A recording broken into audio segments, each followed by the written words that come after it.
All right, welcome back, everybody.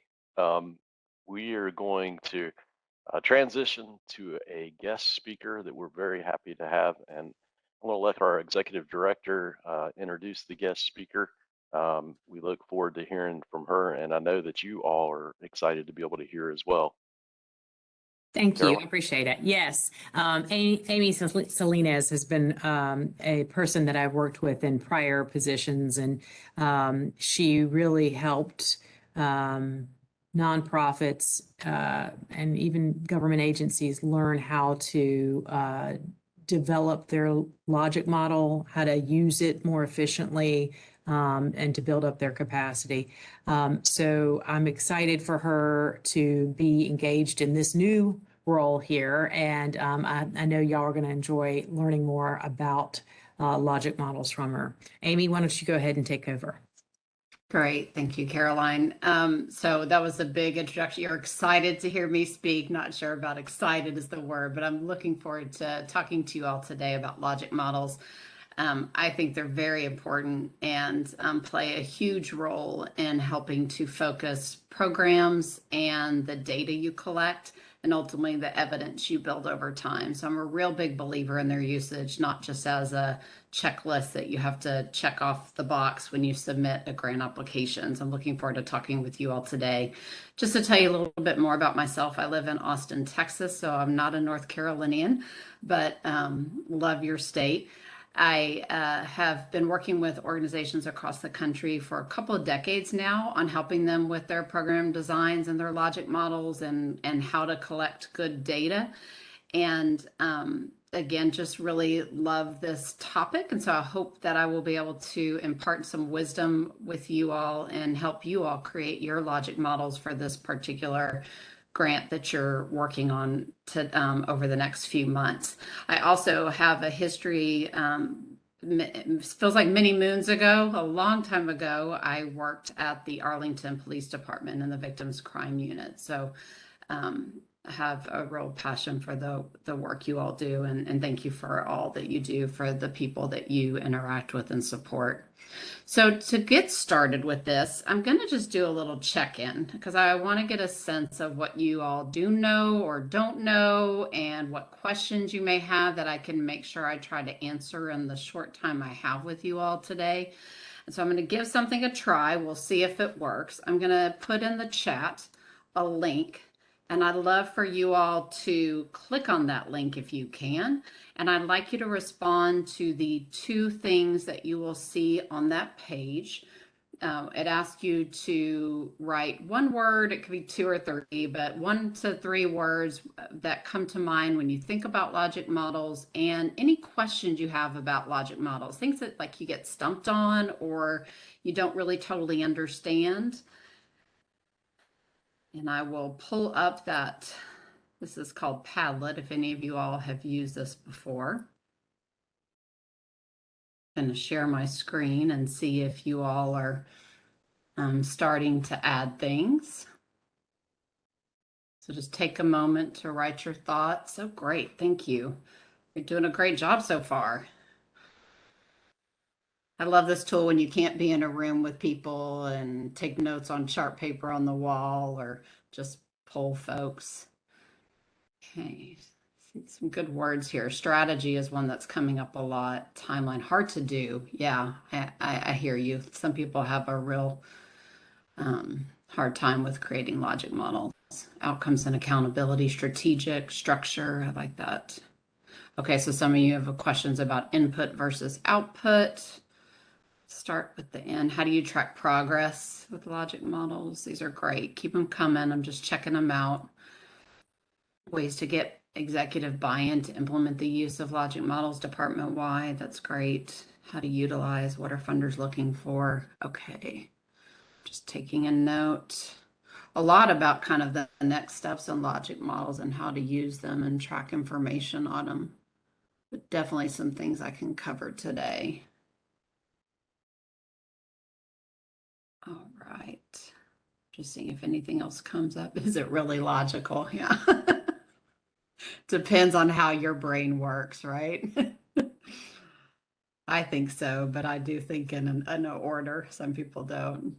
Okay, thanks for sharing. Keep on, if you haven't added yet and something comes to mind, feel free to add here. I'll try to check in on this a few times during the session to just see if there's anything else I'm missing. I'm going to stop the share or share a new screen. Go to the actual PowerPoint itself. And we're going to, okay. So let me talk really quickly about the agenda, and then we're going to do one more check-in with you all. So I'm just trying to get a sense of what you do or don't know about logic models and what questions you have. I'm going to talk to you about what are logic models and really take you through the different components of logic models, and that's where we'll get into the differences between inputs and outputs. We're going to then talk about why they're important, and some of that may get into what some of the things you all were talking about in terms of how to get buy-in and take them to the next step. And then we're going to talk specifically about how the North Carolina Crime Commission will be using logic models in this next stage of their grant work, and then talk about what's next, because there are going to be some resources that are provided to you to help you with your logic model development. So that's going to be the steps we're going to take today. And again, we just asked you to think about some questions that we've already done. You've responded to them. If you have more questions or things that are coming to mind as I'm talking through the presentation, feel free to add to it. And then I'd like to just do a brief poll that I think Josh is going to help me with. And if it doesn't work, well, we have another method to do it. But he should be sharing a poll about what's your experience with logic models. Here we go. This is great. And if you can just answer what's your experience with logic models? 1, you never heard of them. 2, you've had some experience, but not much.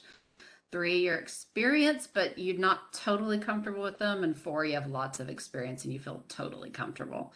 So if you could answer 1, 2, 3, or 4, just take a moment to respond. We'll give you a minute to do so. And hopefully Josh will be able to show us the results.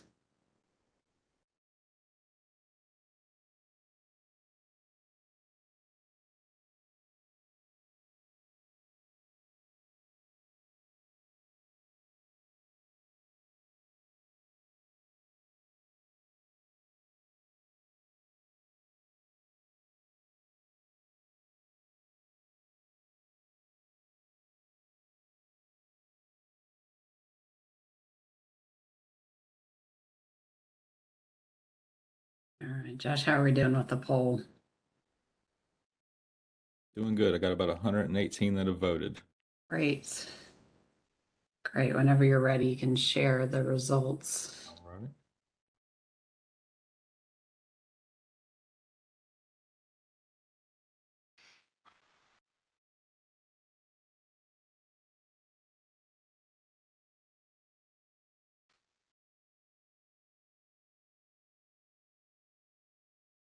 Let's see if I can get it. Is it sharing out there? Is the results sharing at all? I'm not seeing yet, but Hmm. or you could just tell us. Yeah, I That's can tell you. yeah. Sure. The highest was 34% of the votes for never heard of them. Oh, okay. 29% for number 2, some experience but not much. Okay. 28% on number 3, experience but not totally comfortable with them. And last for number 4, lots of experience and feel totally comfortable. We have 9%. All right. That's super helpful. Thanks, Josh. Okay.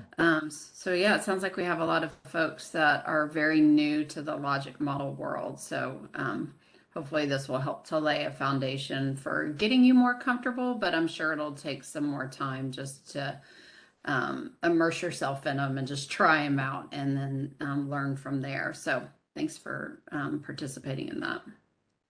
Okay, so let's talk about what logic models are, and hopefully this will be really helpful for those of you who were in the, I think it was 63% that were on the lower level of understanding of logic models, and then help those of you all who are still have some areas of discomfort will get you in a more comfortable level. So ultimately, logic models are what I call a visual representation of your program, your design of your program. as you look at a logic model, and I'll show you in a second what it looks like, it should clearly articulate your program and its different elements that need to happen within your program that will help to what I call move the needle on the larger change efforts you're trying to achieve. You could talk about it in terms of a series of if-then statements. If we did this, we would get this. If we got this, we would do this. So we'll talk about this more in detail right now. This is a screenshot of what the logic model is that I use. There are different formats out there, and there's no necessarily right or wrong. This is the one I prefer, and we're going to be sharing with you a template and an example one for you all to follow. But essentially, in the logic models that I use, there are 7 columns for which I'm going to walk you through now. I'm going to save inputs, which is the second column for last, but I'm going to take you through all these pieces. And I'll remind you of this in the end, but you should be able to look at a logic model from left to right, and it follows and makes sense. And the same thing backwards, from right to left. As you read through it, it should make sense. And it should give someone who does not know your program well a picture of what you are trying to do and address and achieve over time. So let's talk through these columns more now. So the first thing is we talk about problems. So when we talk about problems, we're not talking about gaps in things, like we lack certain things that are preventing us from doing work. We're talking about what is actually happening in your communities that makes you think something needs to be done. What's happening that merits attention that you need to develop a program around, and specifically looking at what data is available that demonstrates that problem. And the more current, the better. Of course, sometimes data doesn't get calculated as frequently as you would like it to, but the more current, the better. So ultimately what you're trying to demonstrate is there's some kind of compelling community problem that you need to design a program around. And again, showing compelling and as current as possible data that you can, because from that, then you're going to propose the activities you're going to do and the counts and changes you want to see over time. And those should directly correlate back to that original problem that you detailed.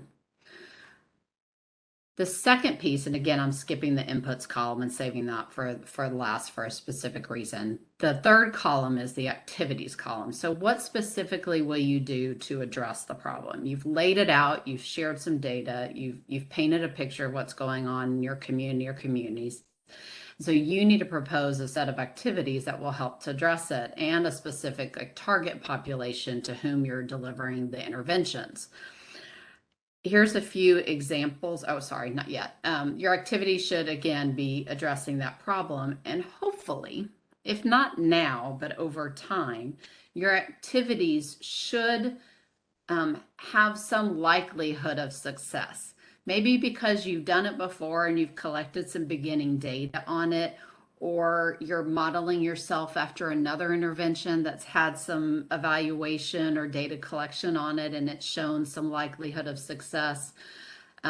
That's not always possible, because maybe it's a new intervention, you're trying out something different, because maybe what's happened, what you've done before hasn't worked exactly like you intended it. But over time, you should be able to collect information that says these activities you're proposing to do to address the problem, again, have some likelihood of working.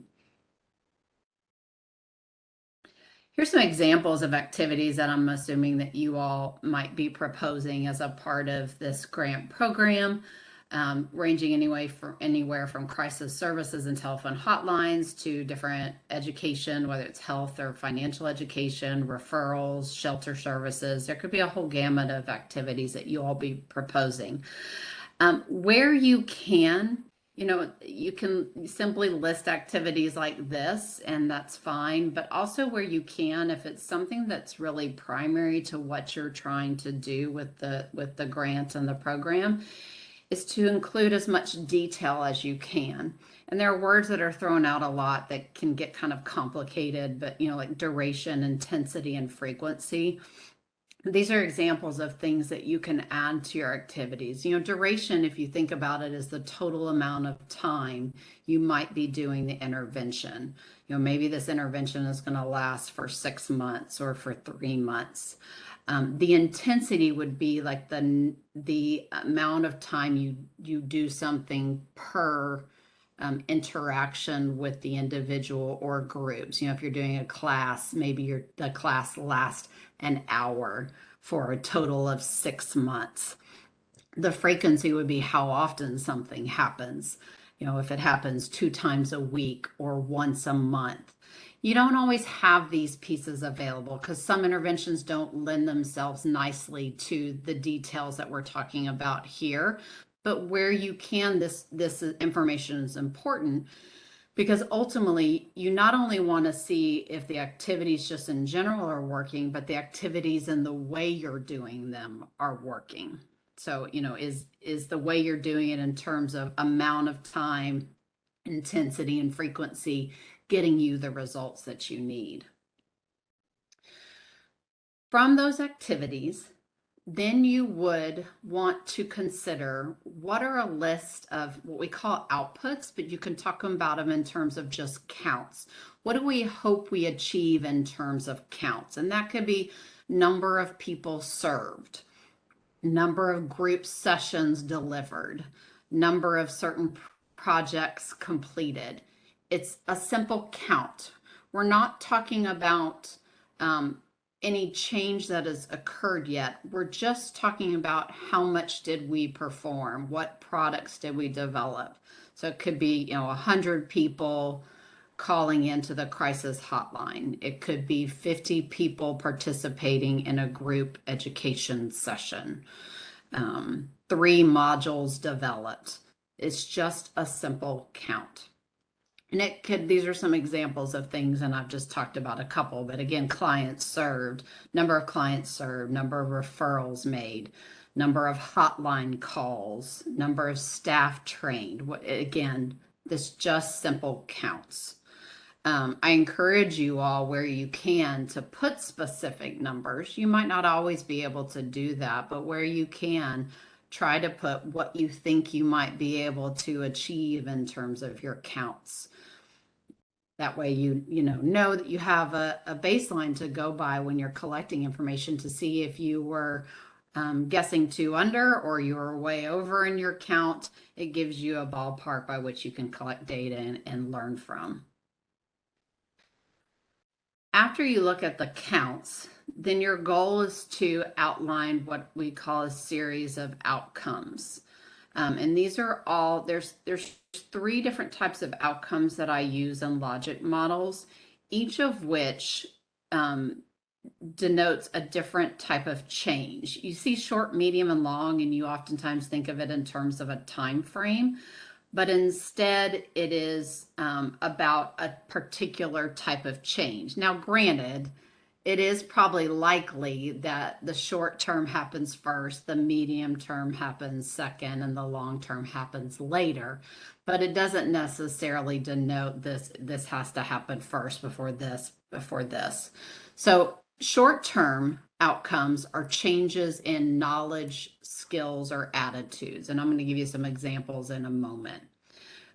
Medium-term outcomes are changes in behavior or action. So, think about it. If someone's knowledge increases or they develop new skills, it is likely from that they will be able to change behaviors or do new things that they weren't able to do before.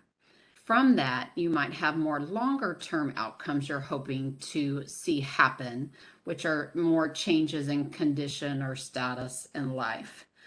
Now, if you think about it in terms of a grant that you're getting funding for, the long-term outcomes are oftentimes outcomes that you cannot see until much later in time post-grant funding period. But it's important to map all of these outcomes out so you can paint a picture for yourself, for your stakeholders, for your organization when you're all talking about how do you get buy-in, and also for your grant funder, what you're hoping to see over time happen if you're successful. And then these are the things that you can look to collect information on. Once you've put it down all on paper, your hope is that you can look at it then and say, okay, here's what we hope is going to happen over time if we're successful. What are some things that we can reasonably collect some data around to show impact that we're having, or that we can learn from too to make adjustments as needed? So again, your outcomes are not about like just a count. They're asking about what difference did our intervention, our service make for our beneficiaries? How did that enhance the community, the people, or if it's focused specifically on the organization, how did it enhance our capacity?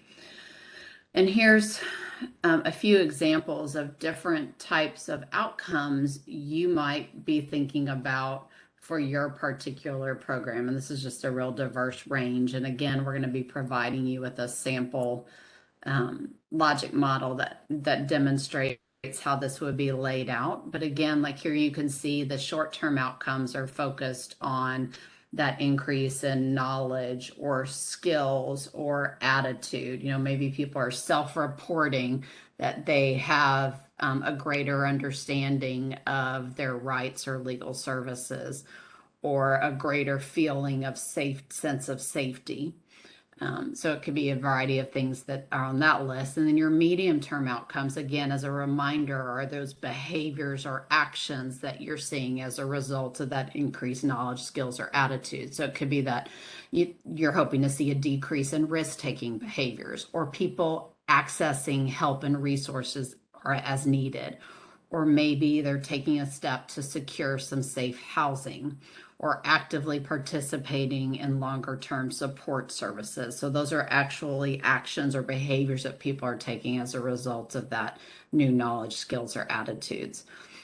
And then long-term outcomes, it could be something around financial outcomes, or housing stability, or immigration status, maybe longer-term safety and stability. Again, these are things that are more post-grant period, but are things you're hoping to see long-term as a result of the work you're doing, that over time, hopefully you can start to do some follow-up and larger evaluation work to see if you're getting to those longer-term results you're hoping to see for your consumers. And then I said I was going to save the second column for last, and that's the input column, because I like to think about that at the very end, because once I've laid it all out on paper, those other columns, then I can start to think, okay, based upon what I've put on paper in terms of activities and change I'm hoping to see over time and counts, what do I need to put into the program to make it successful? So one of you was asking about the difference between outputs and inputs. So outputs are the counts you hope to achieve with the interventions you're doing. Again, like number of people served, number of classes delivered. Your inputs are the things you're putting in. I think about it in terms of a bucket, the things you're putting into your bucket to make it successful. And that could be a whole host of different things. It could be the staff that you need to put in place to make the intervention successful. It could be particular equipment or funding or training that your staff need or volunteers need. It could be partners that you need to collaborate with to help make the intervention successful. It could be research that you're collecting in terms of what's worked in with other groups or across the country or across the world. It could be a particular facility. Again, these are the resources that you're putting into the set of interventions to make them successful. Well, that answered your question about the differences. Once you've laid out the logic model, it's really important that you do a couple of things. And one, it's just a check-in. do you have the appropriate amount of detail in it that kind of includes all the program components that you need to include? And does it depict plausible relationships between the components? So again, if I'm reading left to right and right to left, is it all kind of making sense? Does it all kind of fit together? Is it realistic? Am I underestimating or overestimating what we can achieve from this time period or from this work? And then ultimately, you should use your logic model with your partners, whether it's your internal stakeholders in your own organization, like you all were talking about getting that buy-in, or partners, or the people you serve too, if you're getting their input, to achieve consensus that this is accurately depicting what we hope it'll look like and what we hope we'll achieve over time if we're successful. So it's a good thing to do kind of a final check-in with your key partners to achieve that consensus. And then once you've done that, it's again just another good idea to do that reading from left to right and right to left. I like to start kind of with the end outcome. If we reach this end outcome, going backwards, what's the things that need to happen before that? What are those medium-term outcomes? And then what's the things that need to happen before that? And then keep on going to the left. And then same thing to the back. You all can read it from both vantage points to see if what you're doing makes sense. So I'm going to stop there before we talk about the why it's important and how the commission is going to use it, the crime commission is going to use it, to see if you all have any questions. And I haven't been monitoring the chat. So if there are any questions in the chat, or if you have questions now, this is a good time to ask them. I'm looking real quick. I don't see any questions so far. I'll pause for a few seconds and see if any questions come up.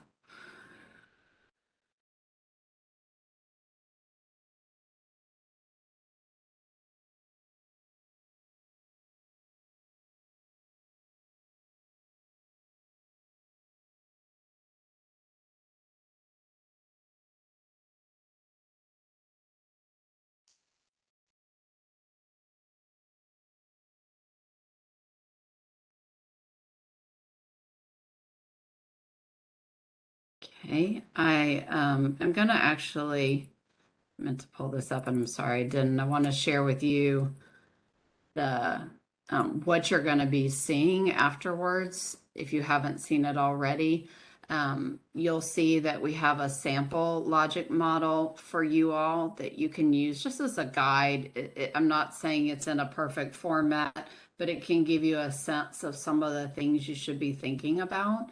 And then you'll also be provided with a blank template that you can use to complete your own logic model.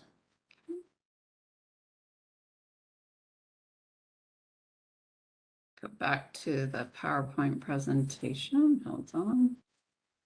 Need to be here.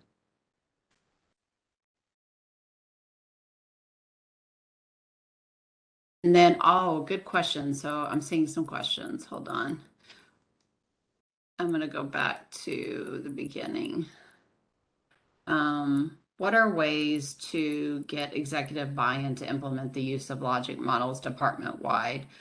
I think we'll maybe talk about that as we talk about the why they're important. But I mean, one, logic models are a pretty basic requirement of a lot of grants these days, of a lot of requests for proposals or notice of funding opportunities. So in one way, it's like the way of being for the grant world and for getting funding. So that alone to me is one reason why you would use it.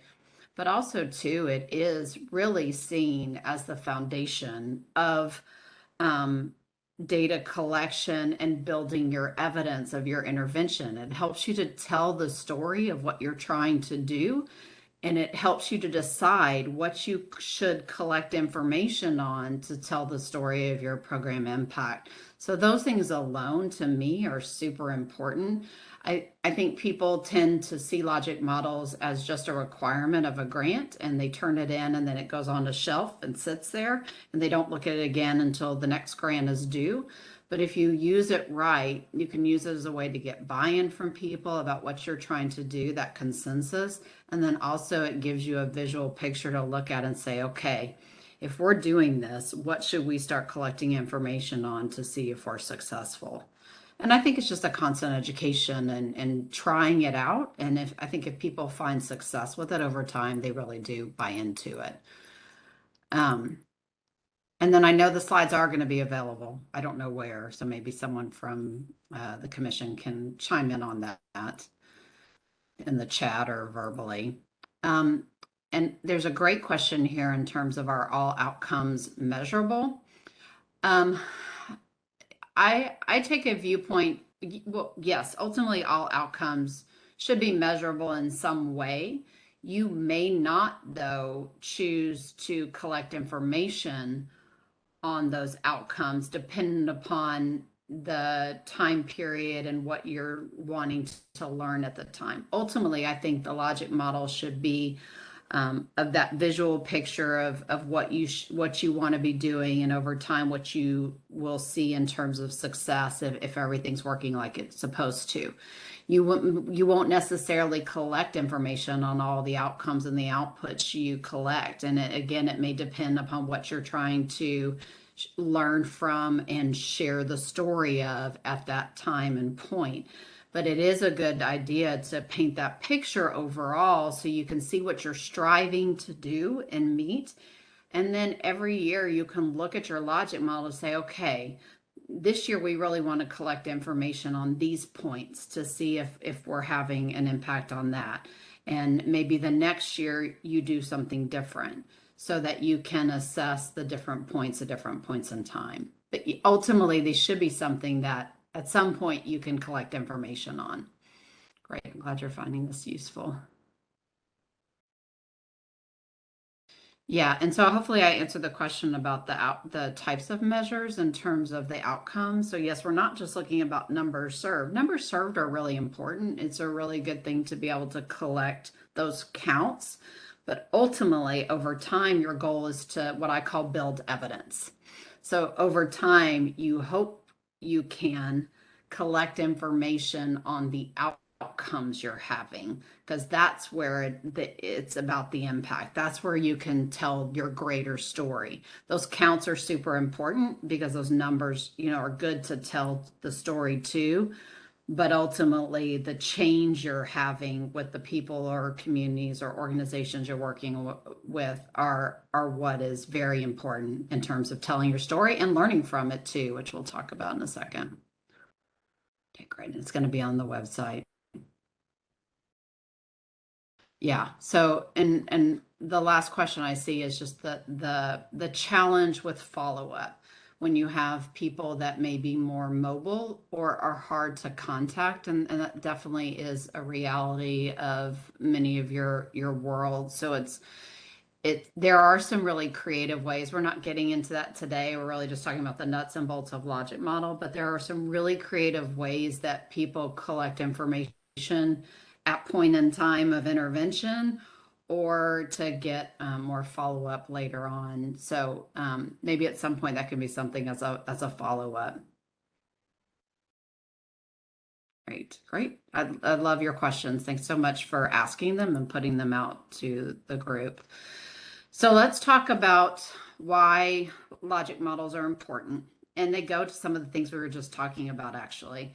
So ultimately, the expectation of really all funders, including the North Carolina Crime Commission, is that people that they fund and support should have a strong program design and over time are able to report on and document key indicators of success.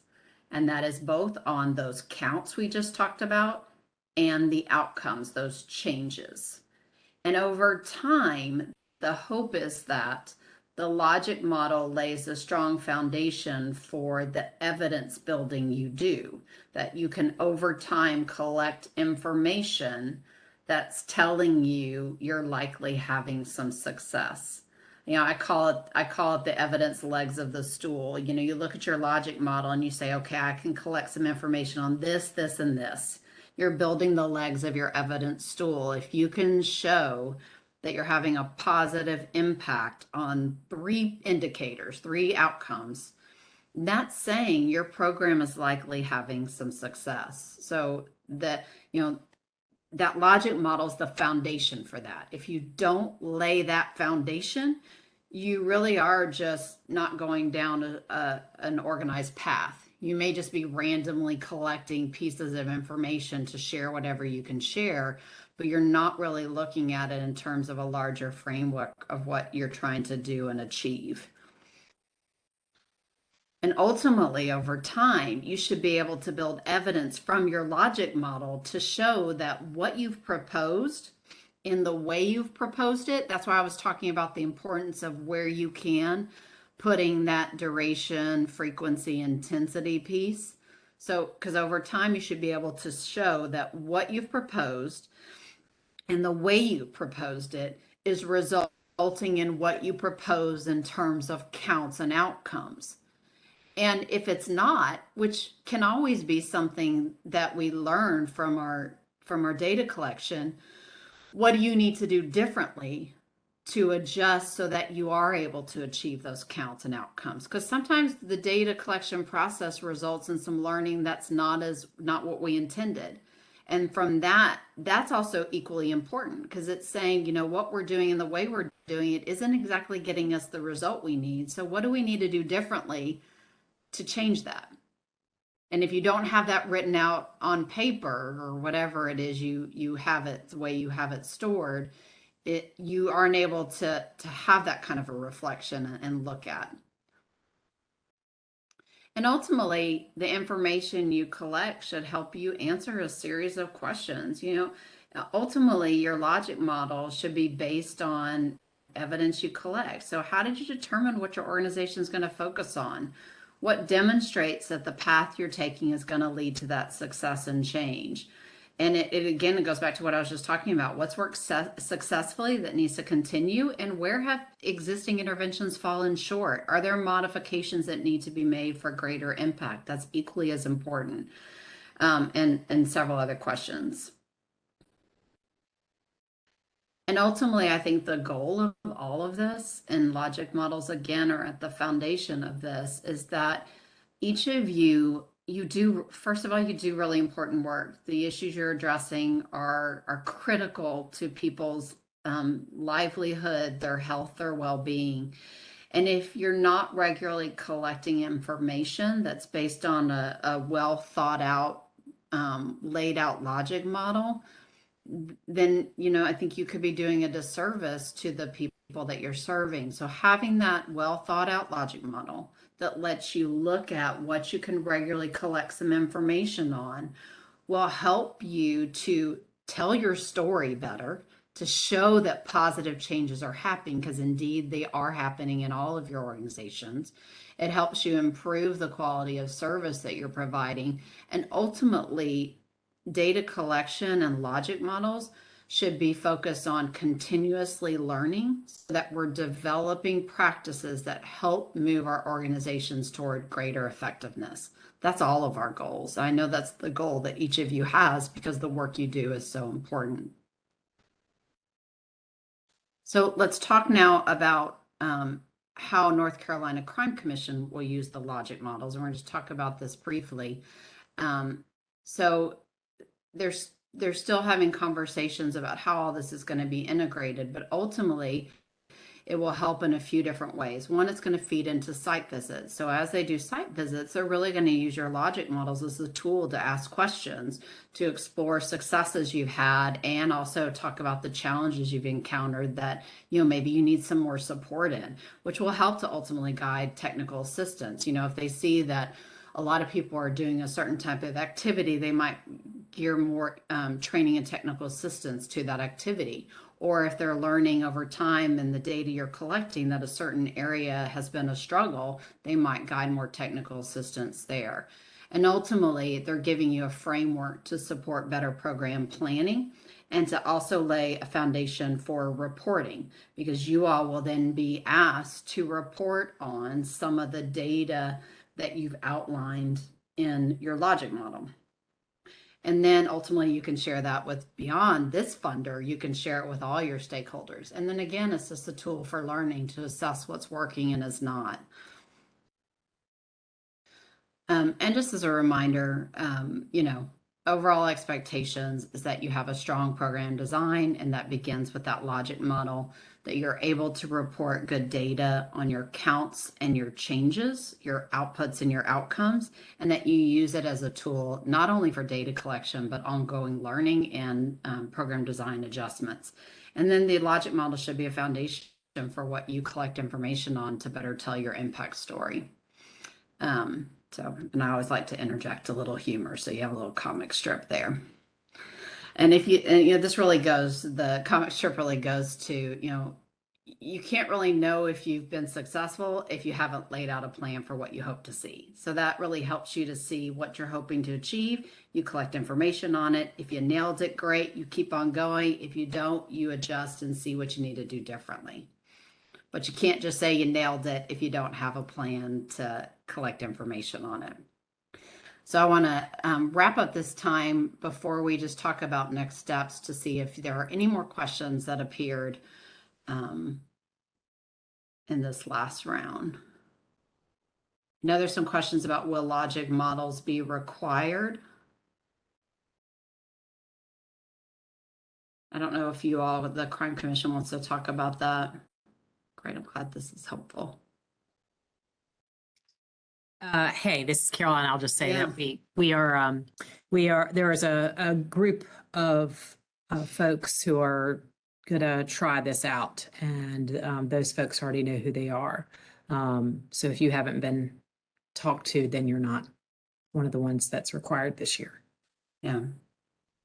But it also sounds like if it's successful, it could expand to others. So it might be a good thing to just start playing with right now and trying it out, because that way it could give you just a little pilot test and to see what tweaks you'd want to make in the future. So I would encourage all of you, even if it's not required, if it's not a practice you're doing, to really try it. And it can be a really great collaborative practice with your team.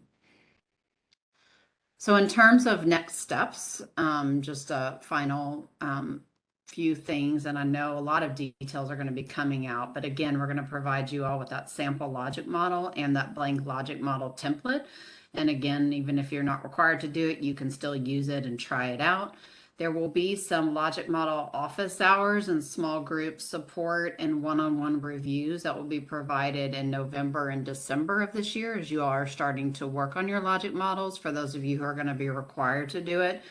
And then you'll be submitting your final logic models for those of you that are required to do it for the year 3 funding that you're submitting for. So that is it in terms of the presentation on logic models. Again, I'll just see if there are any more questions. And if not, I will just turn it over to Jason, I think, who will wrap it up.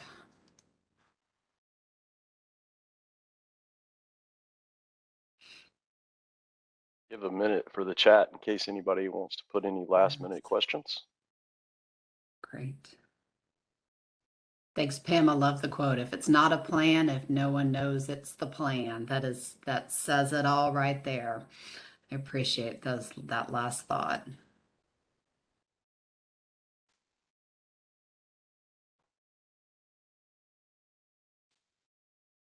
I see a question from Anne. If year 3, those who are receiving reverted funding, is year 3 those who are receiving reverted funding?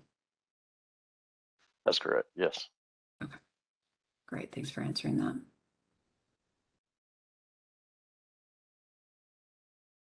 So not seeing any other questions, we'll give you 2 more seconds. Going once, going twice. All right. I see a lot of thank yous coming through. We very much appreciate the presentation that you made for us, and we will have this presentation posted to our website. So Right. it will take maybe a week before we get everything up there. We do have to work with a couple different committees to be able to post everything. And we'll also try to get all of the questions and answers posted as well. So you'll find PowerPoints, you'll find all of the different tools, you will find the question and answers that will be posted to our website, as well as other items. I did want to provide just a little bit of time for Caroline to close us out with any final words or comments that she would like to make. Caroline? No, I'm just grateful for all the team that put this together. Somebody said the entire training was wonderful, a great job, and it was. So I'm grateful, Amy, you came in to wrap us all up, but I'm grateful that you were able to be here and that the team put such thought into it. So please, if anybody has questions, please reach out to us. We want to make sure that we are helping you and making this process as easy as possible. And with that, go forth and enjoy your day. Look for notice on November 1st for the application opening up. Take care. Thanks, everybody.